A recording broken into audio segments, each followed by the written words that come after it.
তো guys, imagine করো তুমি যেই স্কুলে পড়তে আর কি, সেই স্কুলে বা কলেজে পড়তে, সেই স্কুলে বা কলেজে একটা প্রোগ্রাম হচ্ছে। তুমি সেখানে গেলে, সেখানে তুমি দর্শক হিসাবে গেছো। তো গেলে সেখানে এখন মঞ্চে তোমার নাম ধরে ডাকতেছে।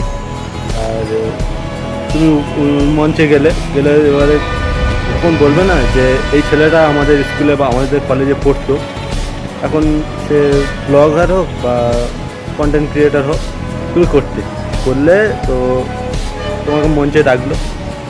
ডাকার পরে তুমি গেলে গেলে যখন যখন তোমার ক্লাসমেট, তোমার বন্ধুরা যারা বলছিল না যে এর দ্বারা কিছু হবে না বা এ কী করবে, এর ভিডিও করে কী লাভ হবে, তখন তুমি যখন মঞ্চের ওপর দাঁড়িয়ে দাঁড়িয়ে তোমার যখন কথাটা বলবে বা তুমি জীবনের যে স্ট্রাগলটা করেছো সেটা যখন বলবে, তখন তখন তোমার তোমার ভিতরে কেমন হবে, কেমন অনুভূতিটা হবে, তুমি সেটা নিজেও কল্পনা করতে পারো না।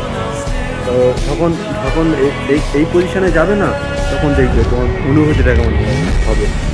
তো তখন তুমি বুঝতে পারছি অনুভূতিটা, মানে কন্টেন্ট ক্রিয়েটারের অনুভূতিটা কীরকম হয়। তো তো আমি সেটাই বলবো যে ভাই, সময় আছে এখনও, ভিডিও চালু করো, কন্টেন্ট ক্রিয়েটার হয়ে যাও। এবং ভিডিও করলে একটা আলাদা আলাদা একটা শক্তি পাওয়া যায়। তুমি ভিডিও করো, হয়ে যাবে ইনশাল্লাহ।